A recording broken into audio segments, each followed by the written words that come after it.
Pacientemente esperé a Yahvé, y se inclinó a mí y oyó mi clamor, y me hizo sacar del pozo de la desesperación, del lodo cenagoso. Puso mis pies sobre peña y enderezó mis pasos. Puso luego en mi boca cántico nuevo, alabanza a nuestro Dios. Verán esto muchos y temerán y confiarán en Yahvé.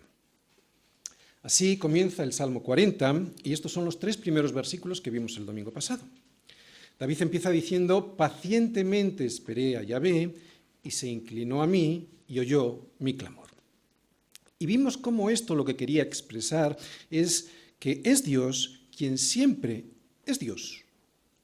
nos saca del pozo de la desesperación en el que a veces nos metemos por nuestra propia necedad, o en ese pozo en el que a veces nos meten aquellos a los que no gustamos mucho y que nos persiguen por hablar de Cristo. Estas palabras nos enseñan paciencia. David, al repetir 2 veces el mismo verbo, en el hebreo es esperar, esperar, nos muestra una confianza en Dios que nosotros no solemos tener ni siquiera una vez al día. Esta repetición del verbo, si hacemos una traducción lo más fiel del hebreo posible, significaría esperando, esperé. Y como siempre que miramos en los salmos, podemos ver a Cristo. Jesucristo en este salmo como una sombra, ¿no? Como una sombra de lo que años más tarde Él nos mostraría en su vida encarnada sobre la tierra. Jesús, descendiendo por nosotros al pozo cenagoso, a ese sepulcro de la muerte lleno del lodo cenagoso que representan nuestros pecados, y hundiéndose con ellos y en ellos sin merecerlo. Nos enseñaba también paciencia, y la paciencia viene de la humildad. Si Jesús no hubiese sido humilde, esperando pacientemente en el Padre, todo el sufrimiento que Él padeció le hubiese desanimado, y eso hubiese impedido nuestra salvación. Así que aquí vemos en los 3 primeros versículos que veíamos el domingo pasado, vemos primero Jesús poniendo toda su confianza en el Padre. Segundo, esperando en Él. Tercero, siendo oído en su clamor. Y cuarto, saliendo del sepulcro victorioso. Ahora vamos a ver cómo es alguien así, cómo es alguien humilde, alguien tan humilde que es capaz de esperar de esta manera. Y lo primero que vamos a ver en el siguiente versículo es que nos dice es que alguien así, alguien tan humilde que es capaz de esperar de esta manera, es alguien bienaventurado. Versículo 4 al 17. Bienaventurado el hombre que puso en Yahvé su confianza y no mira a los soberbios ni a los que se desvían tras la mentira. Otra vez, aquí vamos a insistir mucho en la predicación de hoy, lo vuelvo a repetir. Bienaventurado el hombre que puso en Yahvé su confianza y no mira a los soberbios ni a los que se desvían tras la mentira. Por eso, versículo 5, has aumentado, oh Yahvé, Dios mío, tus maravillas y tus pensamientos para con nosotros. No es posible contarlos ante ti. Si yo anunciare y hablare de ellos, no pueden ser enumerados. Sacrificio y ofrenda no te agrada, has abierto mis oídos. Holocausto y expiación no has demandado. Entonces dije, he aquí vengo, en el rollo del libro está escrito de mí. El hacer tu voluntad, Dios mío, me ha agradado, y tu ley está en medio de mi corazón. He anunciado justicia en grande congregación, y aquí no refrené mis labios. Yahvé, tú lo sabes. No encubrí tu justicia dentro de mi corazón, he publicado tu fidelidad y tu salvación, no oculté tu misericordia y tu verdad en grande asamblea. Yahvé, no retengas de mí tus misericordias, tu misericordia y tu verdad me guarden siempre, porque me han rodeado males sin número, me han alcanzado mis maldades y no puedo levantar la vista, se han aumentado más que los cabellos de mi cabeza y mi corazón me falla. Quieras, oh Yahvé, librarme, Yahvé, apresúrate a socorrerme. Sean avergonzados y confundidos aún a los que buscan mi vida para destruirla. Vuelvan atrás y avergüéncense los que mi mal desean. Sean asolados en pago de su afrenta los que me dicen, ¡ea, ea! Gócense y alégrense en ti todos los que te buscan y digan siempre los que aman tu salvación, Yahvé, sea enaltecido. Aunque afligido yo y necesitado, Yahvé, pensarás en mí. Mi ayuda y mi libertador eres tú. Dios mío, no te tardes. En los 3 primeros versículos que vimos el domingo anterior, David nos hablaba de confianza y además no de cualquier tipo de confianza. Nos hablaba de la confianza de aquel que es humilde y por lo tanto de la confianza de aquel que sabe y puede esperar en Dios.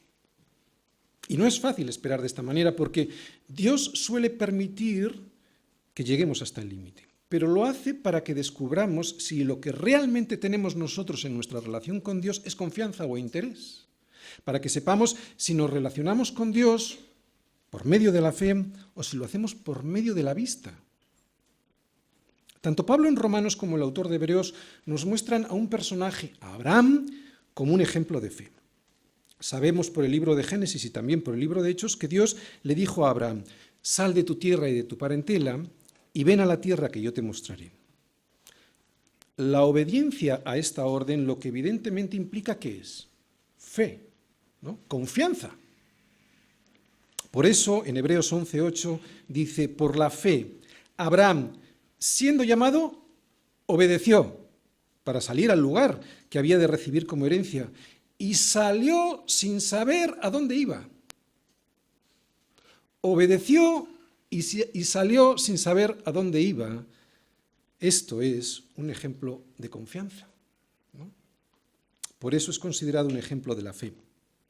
Lo que nos muestra la vida de Abraham es que para poder recibir la bendición de Dios, bendición que hoy vamos a ver en el primer versículo que hoy tenemos, que es el versículo 4, para poder recibir la bendición de Dios, uno ha de estar más apegado a Dios que a las cosas que Dios nos va a dar. ¿Y cómo podemos saber esto si es así en nosotros? ¿Cómo puedes saber tú, cómo puedo saber yo, si yo estoy más apegado a Dios que a las cosas que Dios me puede dar? Pues siendo probado. Por eso Abraham fue probado. Probado en dejar lo que tenía seguro. ¿Qué es lo que tenía seguro? Su tierra, su parentela, sin saber a dónde iba, y probado a entregar la bendición que le había dado el Señor, que había sido prometida esa bendición y dado a su hijo Isaac, ¿no? Para que supiera si realmente había confiado en Dios o en las cosas que Dios le prometía. Por lo tanto, y el título de la predicación de hoy es: lo que la fe produce nos aumenta sus maravillas. Salmos 40. ¿En qué consiste este aumento de sus maravillas? Luego lo vamos a ver, en la segunda parte de nuestra predicación. Aunque antes diremos que muchas de las maravillas de Dios están al alcance de todos los seres humanos. Toda la naturaleza, ¿verdad? El sol, la luna, las estrellas, la comida, la familia, la amistad. En definitiva, la vida bios, la vida biológica. Sabéis que en griego, que es un idioma muy rico, la palabra vida se divide en dos, o sea, hay dos términos para hacer referencia a la vida. Zoe, que es la vida espiritual, y bios, la vida biológica. Ahora mismo estoy hablando de las bendiciones que Dios nos ha dado a través del bios, de la vida biológica, ¿verdad? Y todo lo que esa vida biológica produce en nosotros, que es una maravilla de Dios que pone al alcance de todo el mundo. Esto lo pone Dios al alcance de todo el mundo para que todo el mundo la disfrute. Sin embargo, no todos quieren reconocer a Dios como el autor de esas maravillas. Solo hay un pequeño grupo de personas que sí reconocen a Dios como el autor de todo y además ponen en Él toda su confianza. Hay personas que sí reconocen esto primero que yo he dicho, o sea, a Dios como el autor de toda la creación, pero simplemente son deístas, personas que creen en Dios. Pero hay algo más necesario para poder ser bendecido, y lo vemos en este versículo 4. Además de reconocer a Dios como el creador de todas las cosas, tú has de poner ¿qué? Toda tu confianza en Cristo, ¿no? A estos, solo a estos, no a los que creen en Dios, sino a los que además ponen toda su confianza en Él, es a quien Dios mismo llama, ¿cómo? Bienaventurados. Aquí lo tenemos, versículo 4. Bienaventurado el hombre que puso en Yahvé su confianza y no mira a los soberbios ni a los que se desvían tras la mentira. ¿Qué es lo primero que vemos aquí? Que el bienaventurado es aquella persona que ha confiado en el Señor. El bienaventurado es alguien que sabe que es imposible confiar en la justicia propia. Es alguien que sabe que es incapaz él mismo de producir una justicia tal que le justifique delante de Dios. Un bienaventurado es aquella persona que puede decir de verdad: justificados pues por la fe, tenemos paz para con Dios por medio de nuestro Señor Jesucristo. Porque alguien así puede poner de tal manera su confianza, su fe en Dios. ¿Por qué alguien así puede poner toda su confianza en la provisión que Dios le ha dado a través de su Hijo Jesucristo? Alguien que dice lo que dice Romanos 5:1, ¿no? Justificados pues por la fe, tenemos paz para con Dios por medio de nuestro Señor Jesucristo. ¿Cómo alguien puede decir esto? porque alguien así sabe que es incapaz de producir por sí mismo una justicia propia que le sea recompensada por Dios. Y esto es una bienaventuranza. Saber esto y ponerlo por práctica en tu vida es una bienaventuranza. ¿Qué bienaventuranza es la tercera? Es alguien que es humilde, es alguien manso. El error de aquellos a los que Dios no llama bienaventurados es que confían de tal manera en sí mismos, en lo que ellos pueden hacer para salvarse, que desprecian de esta manera todo lo que Dios quiere darles, la justicia que Dios mismo envió como regalo. Por eso no son bienaventurados, porque desprecian lo más maravilloso que Dios nos ha enviado, que es su Hijo Jesucristo, la justicia que necesitamos para estar en su presencia. Pablo se lo decía a los romanos, Romanos 10:3, porque ignorando, está hablando de los incrédulos, Romanos 10:3, porque ignorando la justicia de Dios y procurando establecer la suya propia, no se han sujetado a la justicia de Dios. ¿Cuál es la justicia de Dios a la cual hay que sujetarse? Lo dice el siguiente versículo, versículo 4, porque el fin de la ley es Cristo para justicia a todo aquel que cree. Así pues, es bienaventurado aquel que se sujeta a la justicia que es Cristo. Es bienaventurado aquel que acepta la sustitución que hizo Jesús por él en la cruz como pago por sus pecados, como pago por sus injusticias. Es bienaventurado aquel que abandona toda posibilidad de pensar que con sus propias justicias puede ser presentado como justo delante de Dios.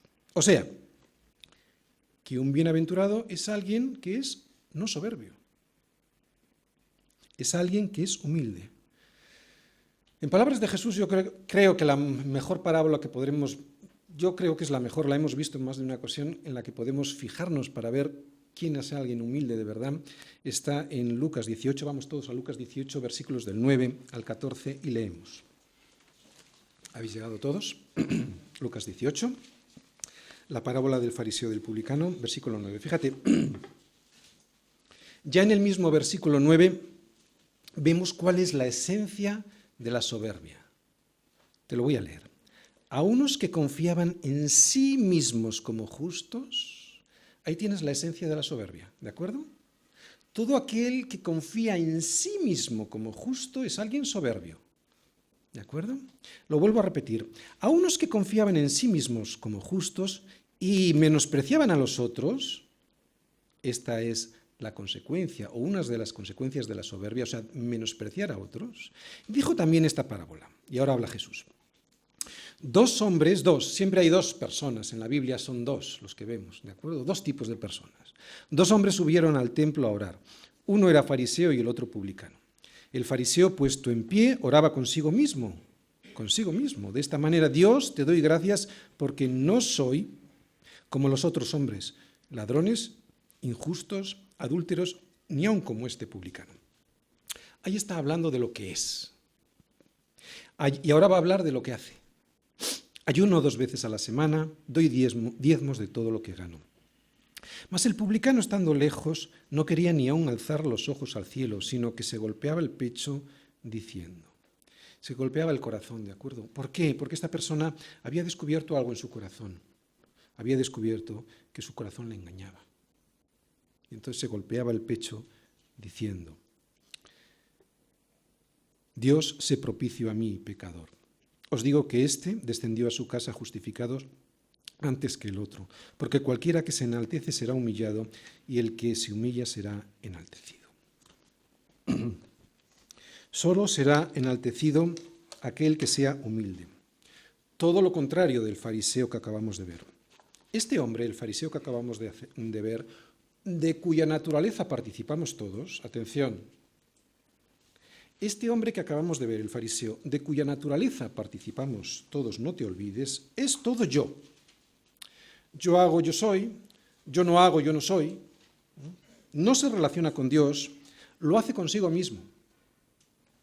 Por eso es bienaventurado el hombre que puso en Yahvé, como dice este versículo 4 del Salmo 40, su confianza, porque solo alguien que ha abandonado toda posibilidad de creer que su carne para algo le aprovecha, solo alguien cuya confianza está puesta en la justicia perfecta de su sustituto, que es Cristo, Solo alguien que desestima, que aborrece cualquier confianza en su propia justicia, solo alguien así puede ser justificado.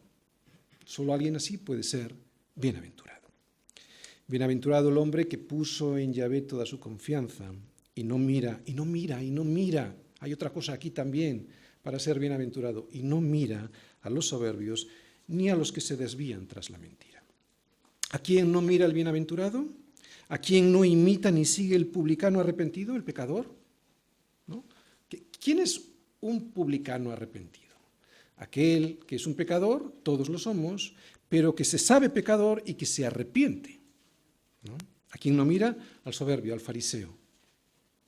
El soberbio es aquel que confía en sí mismo para establecer lo que es justo y lo que no lo es, haciendo una lista propia que va a ir cambiando conforme van cambiando sus deseos de hacer lo que le da la gana, ¿no?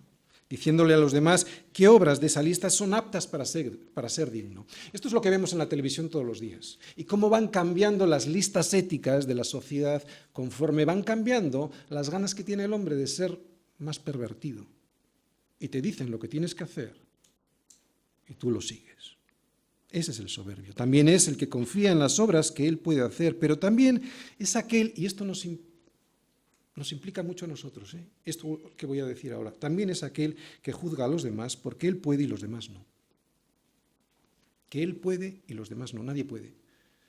Nadie puede, solo Cristo puede, solo Él nos puede sacar del hoyo de la desesperación, que es lo que vimos en los versículos del 1 al 3. Todo nos ha sido dado, la fe nos ha sido dada, el arrepentimiento nos ha sido regalado, el ministerio nos ha sido entregado y hasta las buenas obras nos las ha preparado Dios de antemano para que andemos por ellas. Nadie da fruto separado de la vid, nadie por sí mismo puede salir del pozo cenagoso de la desesperación. El verdadero poder, y atiende, la verdadera bienaventuranza, estamos hablando de un hombre bienaventurado, ¿verdad? El verdadero poder, la verdadera bienaventuranza viene por la humildad de confiar en Dios y nunca por la soberbia de pensar de que yo puedo hacerlo porque yo lo valgo. Y mucho menos, y esto nos afecta especialmente a nosotros como cristianos, el verdadero poder, la bienaventuranza, nos va a llegar por la soberbia espiritual de aquel que se cree especial por haber sido elegido por Dios, o por haber estudiado un doctorado en teología, o por haber sido ordenado fariseo. Esto es lo que acabamos de ver en Lucas 18. ¿De qué habla este versículo? Fundamentalmente habla de soberbia. Y quiero detenerme un poco de tiempo aquí, porque a muchos de nosotros hay un tipo de soberbia que nos afecta especialmente, y es lo que yo voy a llamar la soberbia espiritual. Es un orgullo muy difícil de detectar por nosotros mismos. Y esto hace que nosotros muchas veces, si estamos atacados por esta enfermedad de la soberbia espiritual, seamos muy infelices, o sea, alguien no bienaventurado. Que no lleguemos a ser bienaventurados como Dios quiere que seamos. Y es que este tipo de soberbia, la soberbia espiritual, la usa el diablo de una manera muy especial con los cristianos para hacer fracasar la obra que Cristo quiere hacer en nuestra vida. Mi experiencia pastoral me confirma lo siguiente: que de nada vale mostrarle los errores a alguien que es un orgulloso espiritual si antes no arregla ese problema con Dios. Lo vuelvo a repetir, de nada vale intentar arreglar otros problemas que alguien pueda tener si esa persona es un orgulloso espiritual. Imposible. Y esto es porque, como le pasaba al fariseo que vimos en Lucas 18, esta persona está tan llena de conocimiento que piensa que no necesita la luz de su hermano, una luz que puede proyectar sobre él, y bendita luz, porque le podría mostrar su error. Es alguien que le aterra ser descubierto como un pecador, cuando realmente todos lo somos, ¿no? En eso consisten las bienaventuranzas. La primera es que lo vemos. La segunda es que lloramos por eso que vemos en nuestra vida, en nuestro corazón. Y la tercera es que agachamos la cabeza. Mansedumbre. Sin embargo, como digo, el humilde es aquel que sabe esperar pacientemente al Señor. Es como un niño que recibe y que anhela ser enseñado, y recibe y anhela ser enseñado porque sabe que es su hermano. Si es que se ha quitado la viga que lleva en su ojo, puede ver mejor que él, esa pajita que le impide ver bien el camino. Jesús en el Sermón del Monte, y esto ya lo explicamos en su día cuando predicamos sobre el Sermón del Monte, Jesús en el Sermón del Monte no nos dice que no le podemos quitar la pajita del ojo a mi hermano. Lo que dice es que para poder hacerlo bien, que para poder hacerlo sin dañar el ojo de mi hermano, lo primero que he de hacer es quitarme la viga que tengo en el mío. Así, sin la viga de la soberbia espiritual en mis ojos, ya puedo operar bien. Ya puedo ver en perfectas condiciones para ayudar a mi hermano. Cuando he visto a alguien que ha sido curado de esta enfermedad terrible que se llama soberbia, y en nuestro caso muchas veces soberbia espiritual, el resto de los problemas que tiene esa persona desaparecen inmediatamente. Es increíble, ¿no? Como si nunca hubiesen estado. Pero si alguien con esta enfermedad no es sanado, el resto de los problemas permanecen siempre. Atentos. Todos aquí podemos ser víctimas de esa enfermedad, desde los que están teológicamente muy bien preparados hasta aquellos que han recibido el verdadero entendimiento que solo viene del cielo, ¿no? Y que precisamente por eso creen que nadie les puede decir nada. Como saben tanto, es necesario estar atentos por si alguien nos advierte de esta situación. Casi siempre suele ser alguien que tiene la delicadeza de un cirujano ocular. Y precisamente por eso, porque es tan delicado, no nos damos ni cuenta. Ese cuidado que tiene al decirnos las cosas muchas veces hace que ni nos enteremos de que se nos está advirtiendo de que tenemos un problema. Aunque si eres sensible te das cuenta. Te das cuenta enseguida. Lo repito. Hasta el corazón que más quiere seguir al Señor, hasta ese corazón puede caer en el engaño de la soberbia, que es un engaño del diablo, que es un engaño dificilísimo de advertir porque afecta a la misma capacidad de discernimiento que ha de detectarlo. Y me explico. Es como si un gas venenoso neutralizara la capacidad que tiene mi cerebro de interpretar lo que ven mis ojos. Esto lo que hace es que yo tropiece con todo, aunque no me lo explico. ¿Por qué? Pues porque mis ojos ven el entorno y yo veo que veo, pero resulta que no soy capaz de interpretar bien lo que veo. Yo veo que tengo un alto concepto de mí mismo. ¿Cómo puede ser que los demás no lo vean? ¿Será porque me tienen envidia o porque no tienen la altura espiritual que yo tengo? No. Suele ser un gas venenoso que se llama soberbia espiritual. El orgullo espiritual de no querer morir, ¿no? Por eso se alimenta a sí mismo el orgullo, ¿no? Para evitar ser asesinado. ¿Cómo lo hace? Pues cuando alguien descubre una faceta pecaminosa en mi vida, mi orgullo siempre tiene una justificación para tapar ese pecado. Así, de esa manera, tapando el pecado, lo cubro para que no muera. Y entonces puedo seguir teniendo ese alto concepto de mí mismo que siempre he tenido. Mi orgullo me dice que sería un drama ser descubierto, cuando el verdadero drama es seguir así, es seguir encubierto. Y aunque no hay nada mejor que pedirle a Dios para que sea Él quien me ayude a descubrirlo, ¿no? Para que me ayude a descubrir este problema que se llama soberbia espiritual, que me hace tan infeliz, que me hace desventurado, que no me deja ser bienaventurado. Estamos hablando de la bienaventuranza que está relacionada con la soberbia, contrapuesta, ¿no?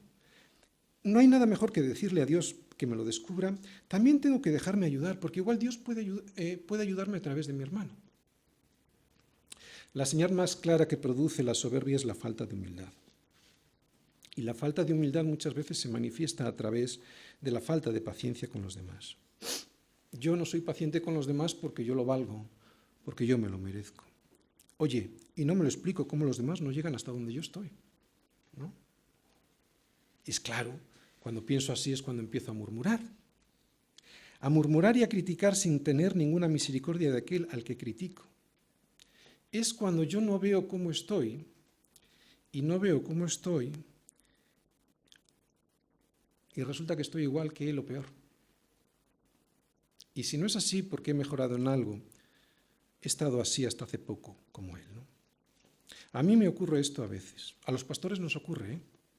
Y te voy a decir cuándo se me cura la murmuración que proviene de la soberbia espiritual del pastor. Cuando veo mi casa.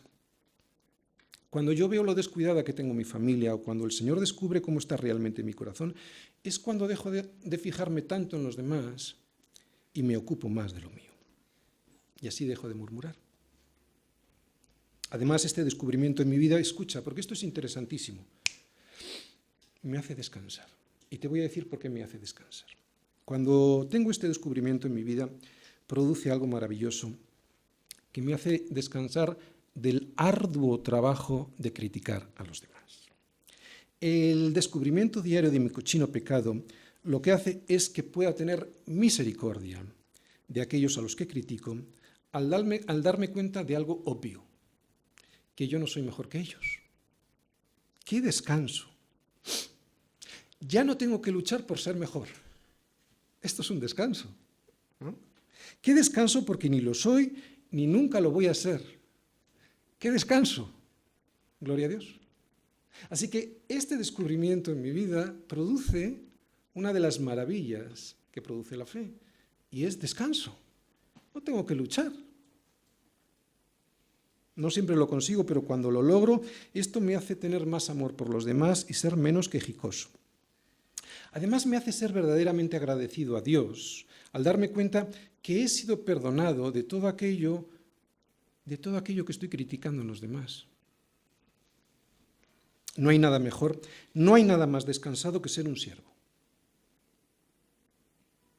De verdad.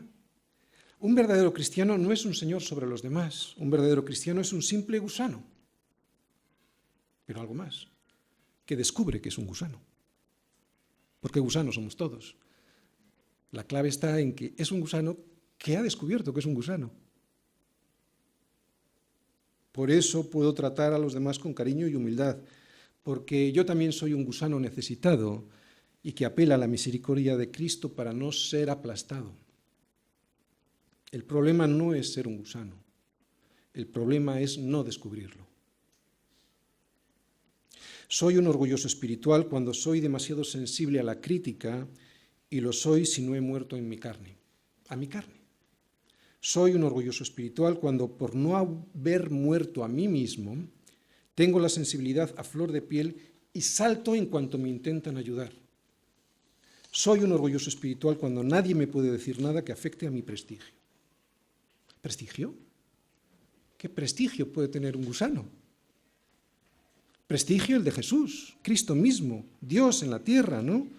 Y sin embargo, angustiado él y afligido, no abrió su boca. Como cordero fue llevado al matadero y como oveja delante de sus trasquiladores enmudeció y no abrió su boca. El prestigio, el orgullo, todo esto es muy peligroso para cualquier cristiano, pero sobre todo para los pastores y para los líderes en general. Somos personas que tenemos gran facilidad para recibir bien el halago, pero cuando se trata de recibir una exhortación, entonces la cosa se nos complica. Por eso Santiago nos advierte que no nos hagamos maestros muchos de nosotros. ¿Por qué? Pues porque al hacerte maestro ya dejas de ser discípulo. Y al dejar de ser discípulo, pues dejas de aprender. Y dejas de aprender lo más importante que uno tiene que saber, que todos ofendemos mucho y muchas veces a los demás. Fíjate cómo expresa esto Santiago, vamos todos a Santiago, Santiago 3, versículos del 1 al 2. Hermanos míos, no os hagáis maestros muchos de vosotros, sabiendo que recibiremos mayor condenación. ¿Por qué? Pues la respuesta está en el siguiente versículo. Porque todos ofendemos muchas veces. Si alguno no ofende en palabra, este es varón perfecto, capaz también de refrenar todo el cuerpo. Fíjate, al dejar de ser discípulo por convertirme en solo maestro, yo puedo ser maestro, pero al mismo tiempo tengo que seguir siendo discípulo, ¿no? Aquí el problema está en que al dejar de ser discípulo porque me he convertido en solo un maestro, yo tiendo a pensar que no soy de todos esos que ofenden muchas veces, ¿no? Y que si lo hago, pues lo hago pocas veces. ¿Por qué? Porque soy maestro. Soberbia espiritual. Un cristiano es alguien bienaventurado porque es humilde. No existe nada como un cristiano orgulloso. Un cristiano es alguien bienaventurado porque puede descansar en un Señor y puede descansar en un Señor porque Él no lo es. Un cristiano es alguien bienaventurado porque es tan es alguien tan sumamente humilde como lo es un siervo con su Señor. Además, es alguien que precisamente por esa humildad sabe que necesita del hermano, de aquel que le puede sacar del error en el que se encuentra, error del que no se da ni cuenta, por eso es necesaria la Iglesia. ¿Cuántos están por ahí diciendo y creyendo que son cristianos y no quieren estar en la Iglesia porque les duele? Claro que les duele. ¿Qué crees, que es fácil? Es que el hermano a veces te va a exhortar y eso no gusta, eso es soberbia espiritual. Claro, por eso nos ha puesto el Señor en una iglesia, claro, para que aprendas, para que te exhorten y para que ames a los demás, para que sostengas a los demás. Y es que eso cuesta. El humilde siempre está pidiendo perdón y ruega a Dios por ese perdón, pero el orgulloso piensa que siempre está bien, que él puede exhortar a los demás, pero ¡ay si alguien dice algo de él! Tened misericordia conmigo, especialmente los ancianos de la iglesia, porque yo conozco a pastores así y me asusta pensar que a mí me pase lo mismo. ¿Y sabes lo peor de lo que acabo de decir? Que yo sé que eso me pasa a mí también. Pero yo quiero ser un hombre bienaventurado, alguien que confía en el Señor y que no mira a los soberbios ni a los que se desvían tras la mentira. ¿Qué me está queriendo decir David aquí? David aquí me está diciendo que hay una relación directa entre la falta de confianza en Dios, o sea, la falta de fe, con la soberbia. Y también me está diciendo otra cosa, que la soberbia y la mentira son una misma cosa. Fíjate tú. Antes bien sea Dios veraz y todo hombre mentiroso. Por eso, cualquier cosa que el hombre diga, en cualquier terreno, ¿de acuerdo? En la ciencia, en la filosofía, en la sociología, en la psicología, en cualquier terreno, ¿no? Cualquier cosa que el hombre diga y que no concuerde con lo que Dios dice en su palabra es soberbia. ¿Sí o no? Si yo digo algo en contra de lo que dice Dios en su palabra, ¿qué es? Soberbia. ¿Y la soberbia qué es? Mentira. Antes bien sea Dios veraz y todo hombre mentiroso. Y Dios dice en su palabra que mi tendencia natural es a desviarme hacia la mentira. Esa es mi tendencia natural, por eso tengo que estar atento. Por eso, y cuando le hago caso a Dios, Él puede sacarme de ese pozo de la desesperación, del lodo cenagoso de mis mentiras. Es entonces cuando Él puede poner mis pies sobre peña y enderezar mis pasos. Solo entonces, solo así, que es lo que vimos en los versículos el domingo pasado, del 1 al 3, ¿no? Solo cuando no sigo a la mentira, ni tampoco cuando miro a los soberbios ni a los que se desvían tras la mentira, o sea, cuando no me fijo en ellos para imitarles, y ahora voy a incidir en esto, a ver qué quiere decir esto, cuando no me fijo en ellos para imitarles, ni cuando tampoco tengo comunión con ellos, porque la comunión lo que va a hacer es terminar de contaminarme a mí también, solo cuando no sigo la mentira es cuando seré bienaventurado. ¿De acuerdo? Bienaventurado. No tener comunión con ellos no significa que no puedes hablar con ellos o que no te puedes relacionar con ellos. Claro que no. De hecho, claro que debes, porque si no, ¿cómo creerán en aquel de quien no han oído? ¿Y cómo oirán sin haber quien les predique? Pero esto no significa que te identificas con ellos. Solo es bienaventurado quien no se identifica con los soberbios, que son los que desprecian a Dios. E identificarse significa ir con Él tras la mentira que Él defiende. En definitiva, y lo voy a hacer más práctico para que lo entiendas, una forma de identificarse con el soberbio es caminar con él con un yugo que es desigual.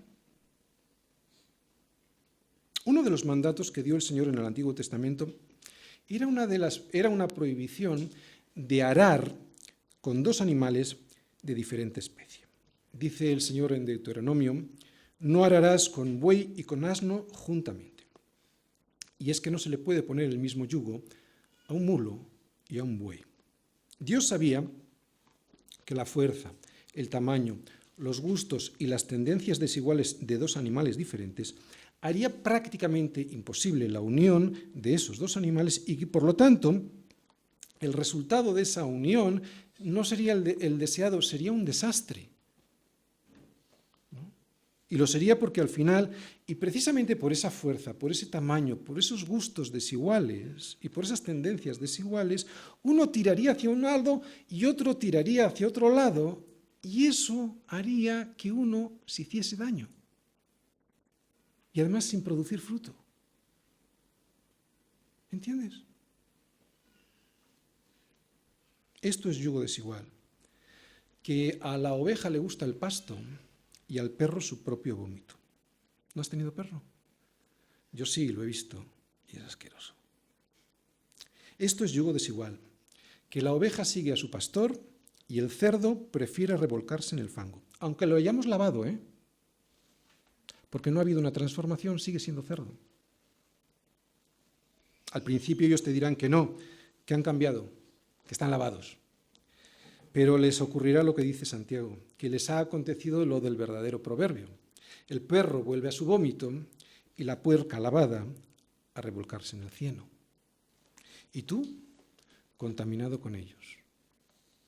Por eso no solo es bienaventurado aquel que confía en el Señor, sino lo que sigue diciendo a él aquí, aquel que además no mira a los soberbios para seguir tras ellos, desviándose tras la mentira que este mundo ofrece.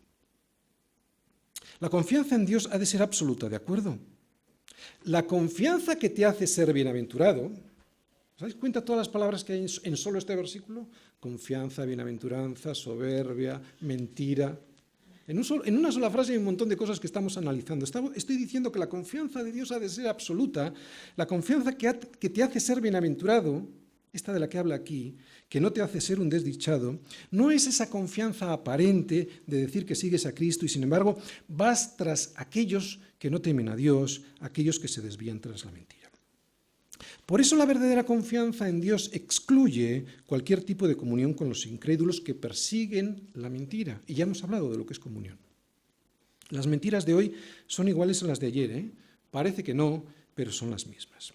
Aquellos que ayer seguían tras las mentiras que significaban los ídolos, o sea, aquellos que no ponían su confianza en el Dios verdadero, son los que hoy siguen a los ídolos modernos. Hoy los ídolos son el placer, el dinero, el poder, pero nada de esto hace al hombre bienaventurado. ¿De acuerdo? Y muchos de nosotros ya hemos experimentado esto. Nada de estos ídolos hacen al hombre bienaventurado. Muchos hombres de hoy en día te dicen que no creen en Dios, pero sí que creen, claro que creen, claro, más que tú y que yo. Creen en Dios, en su Dios, que es el mismo. Y también tienen sus ídolos a los cuales sirven. Son ídolos en los que la gente confía porque ellos piensan que esos ídolos les van a proporcionar la bienaventuranza. Pero siguen siendo ídolos tan vacíos, tan mentirosos y tan falsos como los antiguos. Esos ídolos en los que el hombre moderno ha fijado sus ojos no pueden responder al clamor de salir del hoyo de la desesperación, sino que son precisamente esos ídolos los que les hunden más y más en ese hoyo de la desesperación, en ese hoyo del lodo cenagoso, del pecado. No lo creen, pero es por eso que están como están, desesperados y hundiéndose cada día más. No podemos ir tras ellos porque terminaremos hundidos en ese pozo. Solo, volvemos a leer, solo el hombre que pone en Yahvé su confianza y no mira a los soberbios ni a los que se desvían tras la mentira, es aquel del cual Dios dice de él que es bienaventurado. Y lo es porque, versículo 5, has aumentado, oh Yahvé, Dios mío, tus maravillas, y tus pensamientos para con nosotros no es posible contarlos ante ti. Si yo anunciare y hablaré de ellos, no pueden ser enumerados. Nadie sino Cristo aumenta las maravillas que Dios ya le ha dado a todos los hombres. Maravillas de las que yo hablaba al principio, ¿recordáis? El sol, la luna, las estrellas, la comida, la familia, la amistad. ¿En qué consiste, pues, este aumento de las maravillas, de sus maravillas para sus hijos? Pues yo creo que es lo que justo viene después que nos dice David. Yo creo que estas maravillas aumentadas son tus pensamientos para nosotros, para con nosotros.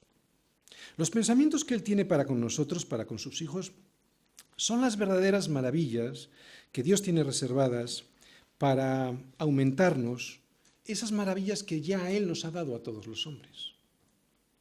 Y sabemos, como dice Isaías, que sus pensamientos, que son el aumento de las maravillas, que sus pensamientos no son, mejor dicho, nuestros pensamientos. Él dice de sus pensamientos que son tan altos de los nuestros como el cielo lo está de la tierra. Por eso es una maravilla. Por eso es una maravilla poder conocer lo que Dios tiene para nosotros, ¿no? Porque es, en realidad, un misterio. Y es un misterio, por eso es una maravilla, que nos va a ser revelada si nosotros tenemos una buena comunión con Dios. Hay que recordar que sus pensamientos, a lo que se refiere, es a sus deseos, a sus planes, a los planes que Él tiene para nosotros. Esos son sus pensamientos para nosotros, ¿de acuerdo? Los planes que Él tiene para nosotros. Cuando alguien es sensible a la voz de Dios, empieza a entender qué es lo que Él quiere para nosotros. ¿A que sí? Cuando tú eres sensible a la voz de Dios, ya te empiezas a dar cuenta de cuáles son los deseos de Dios para tu vida. Y muchas veces se empiezan a dar cuenta, nos empezamos a dar cuenta que esos pensamientos, o sea, que esos deseos, que esos planes que Dios tiene para nosotros, ya son muy diferentes de aquellos planes que siempre hemos tenido nosotros para nosotros mismos. ¿A que sí? Ya te empiezas a dar cuenta que no eran tus planes. Estos planes son buenos, siempre, pero para verlos, para saberlos, hay que ser sensible a la voz de Dios.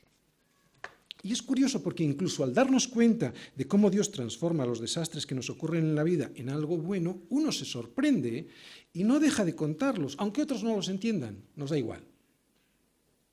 Por ejemplo, cuando tú te das cuenta de que Dios te ha sacado de un pozo de la desesperación en el que has caído, ¿no? O en el que otros te han metido, y aun a pesar de que tú sabes que Dios lo ha permitido y que eso otros lo van a interpretar como algo malo, tú sabes que no. Tú sabes que Dios es bueno, y que eso tenía un propósito también bueno para tu vida. Esto es un misterio, esto es una maravilla, esto es algo que solo se puede descubrir si tenemos comunión con Dios para saber cuáles son sus pensamientos para nosotros. Bien, pues esto, que como digo en realidad es una maravilla, es algo que no se puede explicar. Estas maravillas que solo son aumentadas para sus hijos es algo muy difícil de compartir con aquellos que no son hijos de Dios. No lo entienden. Dice David, además, que estas maravillas son incontables. Y tú me puedes decir, pues yo las puedo contar, ¿no? Porque la verdad es que no hay muchas maravillas en mi vida. ¿Y sabes lo que te diría? Que no sabes ni lo que dices. Si lleváramos un registro diario de lo que Dios nos da y de lo que Dios nos evita, no diríamos eso. Lo que diríamos es lo mismo que dice David, que esos pensamientos, o sea, que esos deseos, que esos planes de Dios para nosotros son tantos que no es posible contarlos, no pueden ser enumerados. Qué bueno es recordar las bendiciones, atento, qué bueno es recordar las bendiciones que Dios nos ha dado, que hemos recibido de las manos de Dios, porque es muy fácil olvidar, ¿sabes? ¿Y sabes por qué es muy fácil olvidar? No por falta de memoria, sino por falta de agradecimiento. ¿De acuerdo? No es un problema de memoria, es un problema de agradecimiento, de falta de agradecimiento. Qué bueno es ver lo que Dios me ha dado y verlo siempre, en vez de estar concentrado en lo que no tenemos. Y lo que tenemos, si somos honestos, son muchas maravillas. Son tantos los buenos pensamientos de Dios para nosotros que, como dice ahí, no es posible contarlos, no pueden ser enumerados. Ningún verdadero cristiano deja de contar las maravillas de Dios en su vida. Yo no conozco a ningún verdadero cristiano que cuando llegó a Cristo dice, bueno, sí, yo conocí al Señor, pero no solo contarlo. Tampoco conozco a un verdadero cristiano que cuando el Señor le libra de un pozo de la desesperación, no lo cuente en grande congregación, como ahora vamos a ver que dice David en los siguientes versículos. Fijaros, versículos del 6 al 10. Sacrificio y ofrenda no te agrada. Has abierto mis oídos, holocausto y expiación no has demandado. Entonces dije, he aquí, vengo, en el rollo del libro está escrito de mí. El hacer tu voluntad, Dios mío, me ha agradado y tu ley está en medio de mi corazón. He anunciado justicia en grande congregación, he aquí no refrené mis labios, Yahvé, tú lo sabes. No encubrí tu justicia dentro de mi corazón, he publicado tu fidelidad y tu salvación, no oculté tu misericordia y tu verdad en grande asamblea. Muy bien, estos versículos hablan claramente de Cristo Y aunque hoy yo no voy a entrar en ello, lo voy a dejar para el próximo domingo, lo que sí voy a decir ahora es que en estos versículos veo una parte de esas maravillas que Dios nos ha aumentado a sus hijos. ¿Qué es lo que yo veo de esas maravillas en estos versículos, que son maravillas aumentadas a sus hijos? Una es la salvación. Y otra cosa que también se ve aquí, otra de esas maravillas que Dios ha aumentado a los suyos, es el entendimiento de cómo responder correctamente a esa salvación. Te lo digo otra vez, son dos cosas. Una de esas maravillas aumentadas a nosotros y que no son para el resto, ¿de acuerdo?, que hacen referencia a la vida espiritual, no a la vida biológica. Una es la salvación. Y otro es saber cómo responder correctamente a esa salvación. Cómo agradecer correctamente el que me haya sacado del pozo de la desesperación, del sepulcro cenagoso de mis pecados, dándome vida. Qué rico es comprobar una cosa en este salmo. Y es la siguiente. Aquí veo que desde siempre, no solo en el Nuevo Testamento, sino que desde siempre, los verdaderos creyentes han sabido que la relación con Dios no se trataba de ritos. ¿Te das cuenta? No es algo nuevo en el Nuevo Testamento. Es algo que ya se veía en el Antiguo Testamento. O sea, que los verdaderos creyentes entendían que la relación con Dios no era una cuestión de ritos, sino de un corazón agradecido por la salvación recibida. Los verdaderos creyentes siempre han entendido de verdad la salvación. No la ocultaban a los demás y respondían en agradecimiento a Dios, no con el rito, sino con la obediencia expresa a su voluntad. A esta clase de creyentes, de verdaderos creyentes, de los creyentes que siempre han sido bendecidos por Dios, porque estos es a los que Dios bendice, a los que han recibido su salvación y a los que han puesto toda su confianza en Él y entonces saben cómo responder correctamente a esa salvación, es a la que pertenecía David. Cristo no te quiere ver como un religioso. Los fariseos de ayer y los de hoy, los de siempre, son gente que se esconde bajo el rito y la religiosidad, ¿no? ¿Por qué lo hacen? ¿Lo has pensado alguna vez?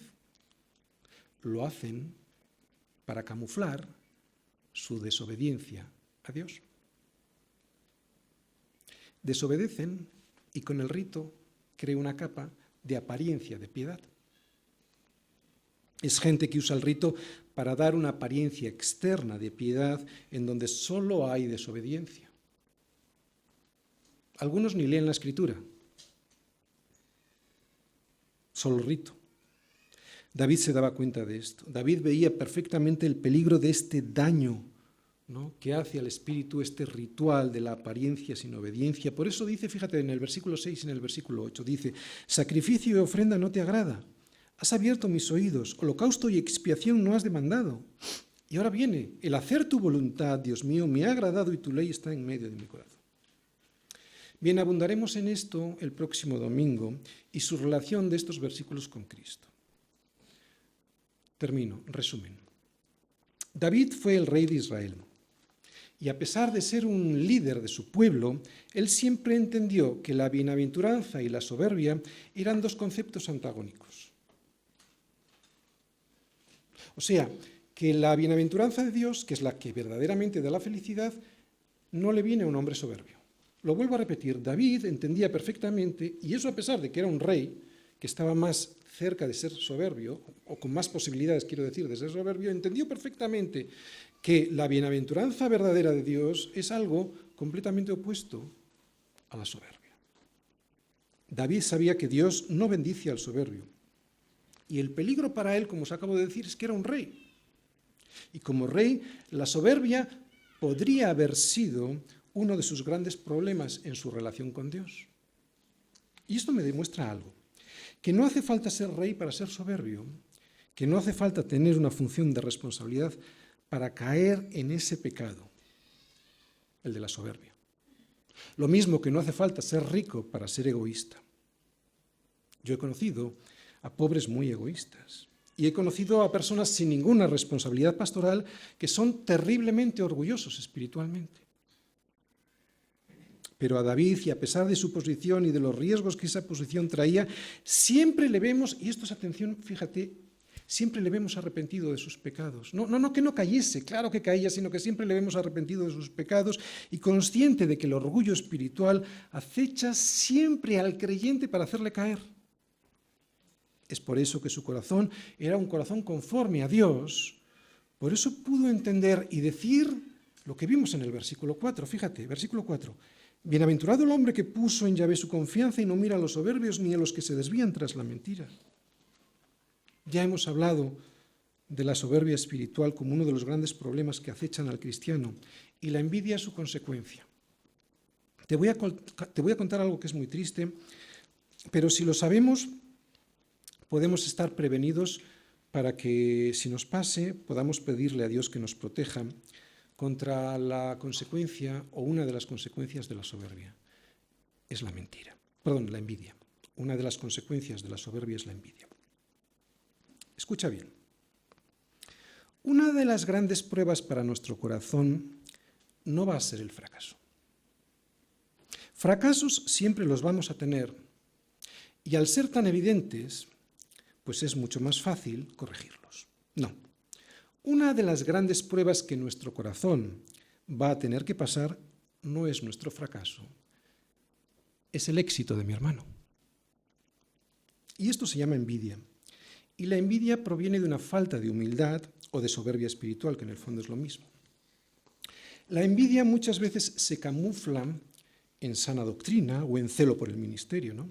Pero es envidia del éxito de mi hermano. Así que cuidado. Y otra cosa que hemos aprendido. Hagamos un recordatorio diario de aquellas maravillas que nos han acontecido. No es tan difícil, ¿eh? Lo vuelvo a repetir. Hagamos un recordatorio diario de aquellas bendiciones, de aquellas maravillas que nos han acontecido. El poder levantar, y estoy contando algo que me ha pasado a mí hace años, ¿eh?